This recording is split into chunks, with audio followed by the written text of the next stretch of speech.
This spreadsheet is about how to use the absence history spreadsheet. I'm on the Settings tab, and there are several choices that you can choose on the Settings tab. The first is we are looking at the department to select, and in this case we are looking at a school.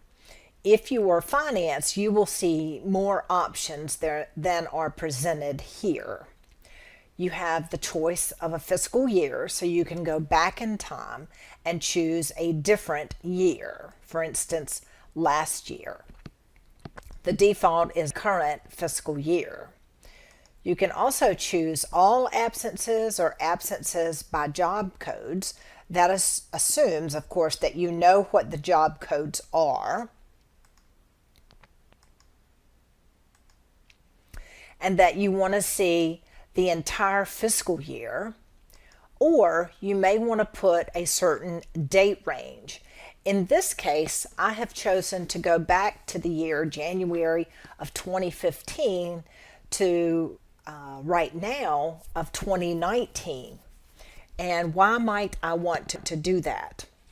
Well, I may want to choose this if someone has a history of absences for several years, or there may be an unusual circumstance. So the current absences I may want to look at. Or maybe someone is being rehired back and I want to look at their previous year's absences. So that's a perfect case of how I might want to use this data for date range only.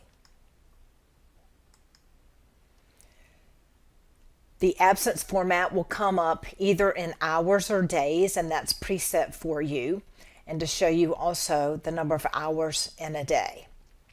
If you are at a school location, you cannot change your all absence reasons, but if you are a finance officer, you can drop down and choose this, and your absence reasons will come, and you can then just bring in, for instance, your sick leave or your comp time or your vacation time, that kind of thing. But if you're a school location, you'll bring in all absence reasons and then refresh your data. All of your tabs down here will be refreshed. And just to make a note here, at any time you can click on the Helpful Information tab and read about more information for the spreadsheet. So I'm going to do that real quick and just show you that you can click, and at any time, if there's more information that you'd like, for instance, maybe you wanted to learn more about the absence pivot table, I can click here, and the word pivot table is put in here. I'm going to go back to all topics, and if I wanted just to do a file print, which I'm not going to do, but just to show you that there are 14 pages of helpful information here on this absence spreadsheet. So once I'm here and I hit the refresh button, it will go out and I'm refreshing for the entire fiscal year. Unlike the budget with details spreadsheet, which I could hit the refresh button and it's real-time information, checks are being written, invoices are being keyed in. The absence history spreadsheet is really only updated once, which is after payroll and absences are verified and your payroll is run.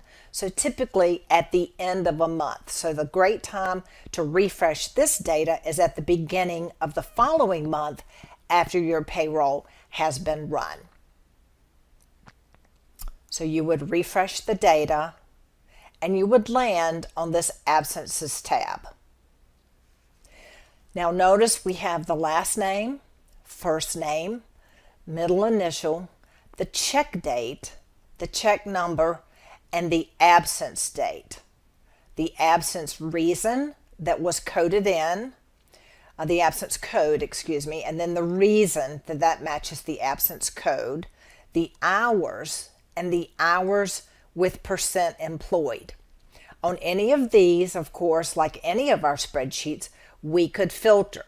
So for instance, I'm going to filter on the percent employed, and I'm going to take out all of the 100% employed people.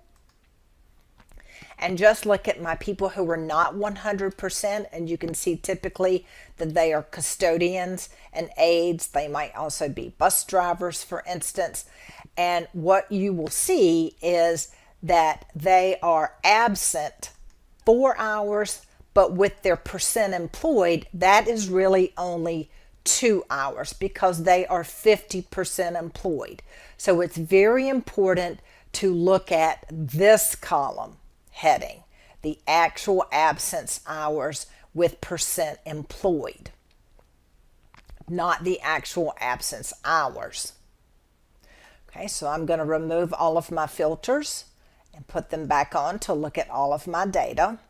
What I'm also able to see is what is the account code that this particular person is paid out of. So now I'm going to filter on all of my Cert 10s, so my teachers. When I do that, this is the account code that my teacher is paid out of, so my 5110-001-121, that's the teacher salary. And here's the substitute that we had to hire to sub for that teacher. And notice it's a different account code. We typically use the 162 pot of money to pay our subs out of. So lots of good information in our absences spreadsheet. Like any one of our other spreadsheets, of course, we can do our subtotaling. We can see absences high to low, or by name, or by absence reason. So I'm going to take all of our filters on and off. Okay. And we could, of course, subtotal. We can sort. But the most powerful thing about the absences spreadsheet is the pivot table. So you can access it through the blue button or the tab at the bottom to the right of the absences tab, which says absences pivot table. You are presented with one report that comes in down here, and you can run any of the pre-formatted reports up top. One of my favorite reports is the absences high to low button.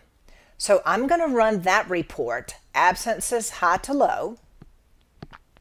That report will show us for this particular location, my school 303, the absence reason, and each individual person high to low with the number of days percent employed that they have been out. Okay, so I'm going to put my grid lines on with the blue button, show grid lines for easy readability. And then I can filter and just say I would like to see the sick leave only. So who has been out the most number of days with sick leave? Okay, and I just have a little sample data here. Your data might look very different when you run this report, and I've just said take out all of the data here except the sick leave. So I've filtered on the absence reason for just the sick leave. So you can get all kinds of good reports with this. I might want to bring down my job ID. So I'm going to click up here on row A10 and drag down the job ID and filter on my teachers. These are just the teachers who have been out with sick leave. So you can see I have a dotted line right here. And if I wanted to print this, it would not print. So I'm just going to slide this back and this back. And that will fit now because I have my dotted line. So I can click here, full screen print view. So I have very sample data and basically 30 days here. I have had folks out with sick leave. And I would do some math and say I've had to hire subs for these folks for all of these days that the teachers have been out because these are my Cert 10s. So you're able to make some management decisions and hand off reports like that. So I'm going to bring back and look at all of my folks and all of my reasons. Okay. The other really nice thing about these reports, remember I ran absences high to low. As you move things off of the report, so I'm going to take the name off the report, I'm going to take the job ID off the report, and I'm going to take the location off the report. I have a really succinct or total report. So without the names and without the location and without the job IDs, I'm able to get summary type of data here with the grand total of the number of days and just the reason codes. So the less you see in the report, and this is true with all of our pivot tables, the less you see here down at the bottom, the more summarization of your data there is. If I wanted to start at the beginning again, I could hit my original pivot table view and start building another report. So I'm going to click on sick leave day of week, and this report is already going to filter on the word sick. So notice right here, the absence reason is already filtered on the word sick. So you can see that right here. It's filtered on sick. So it says I can unfilter if I would like to. So notice how I have hours and percent employed and days and percent employed.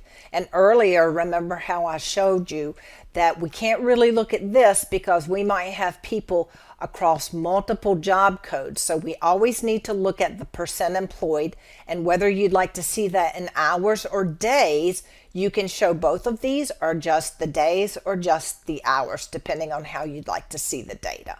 So I'm just going to shrink that back to make sure I could print this. There's my dotted line showing the edge of the paper. So one of the reasons that you may like this report is to show for folks who may be taking, for instance, who are taking, when they take a Friday off, who is also taking Mondays off. So when I filter that way and I look at my list of people, as I scroll down, I can look at the Monday, Friday people. Okay. And then I can do the same thing for people who take Friday off, who are also taking Thursdays off. So by having sick leave day of week, I can see for those people who are claiming a sick leave Thursday, who are also sliding into a Friday day. So just very handy things that we can look at and see from our reports. I'm going to click on Return to Regular View, and that was this report right here, sick leave day of week. I can also run the location and reason, and that looks similar that we saw as well to the absences high to low. This is more really for a finance one because they would see each one of the school locations listed here. We're a school, so all we're going to see is our one location here. Notice we see the hours and the percent employed and the days and the percent employed. So again, we would toss these two things out so that we're just looking at percent employed, and you can choose I'd like to see just hours or just days, however we normally see our data in. If you need to see when people were out, we have it by the date. So here's the location and names with dates. Okay, so these are the actual dates when people were out, and this report will be longer because we're actually now including the date that people were out and the reason. And again, we would toss out what we do not want to see. This report, the number of people with absences by location, is going to actually number out the people here. So I'm going to put the full screen print view, okay, and I'm going to toss out the actual absence hours. Let me return to the regular view here so that I just have the percent employed. Okay. And then you can see as we're looking down the list, we're going to scroll down and see that we have 68 different people who have absences. Okay, so that's handy. This multi-year view is the one from the Settings tab where we could go here and say we're going to run it for the different number of years.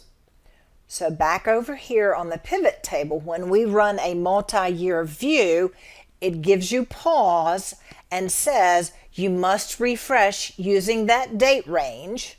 So back on the Settings tab, you put the date range that you'd like to run it in, 3 years, 2 years, 5 years, and it just mentions to you that the data could be very large, so you may want to select a job code. If you're a school, you're already set for a certain location and you don't really need to worry about your date range. And it says once you've done that, click OK. Okay. So how would you like to see it? Hours or days? And you would click OK. So in my example, I can't really refresh for 3 or 4 years. So I am just going to see it for 1 year listed here. So you can see in column D, I am seeing the year 2017. But when you run the multi-year view and put on the Settings tab your 3 years or your 4 years of data, you would see 2015, 16, 17, 18, and 19, and the different absences. And then you could filter on a certain person if you so choose, or a certain reason if you so choose. So again, very helpful for when you're looking at a particular year or a particular person for what kind of absences that that particular person has had. Again, pivot tables are so flexible and you can do anything that you want with them. So I am going to also, as I'm looking at the data, go back to the original pivot table view, the green button here, and this is the one that comes in. I'm going to remove this and remove this so that I have these two fields, and I'm just going to stick with the actual days that people were out. So I'm looking at the person and the reason. I'm going to bring down the job ID, and I'm just going to look at my Cert 10 people again.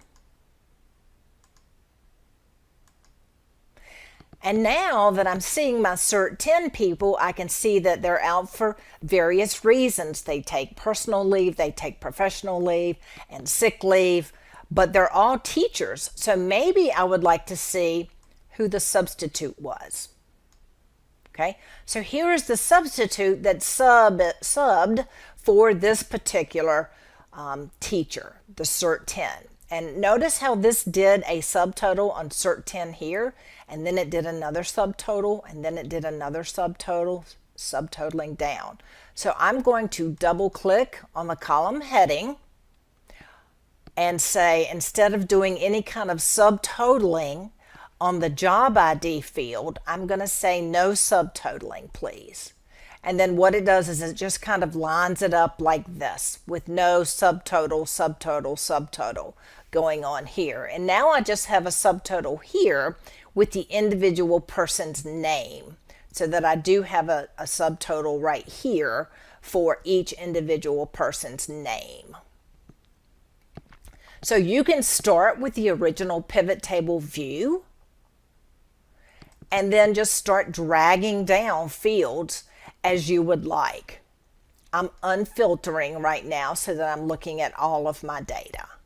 So now you can see I'm seeing the Cert 10s and the other job codes listed here. Thank you for watching.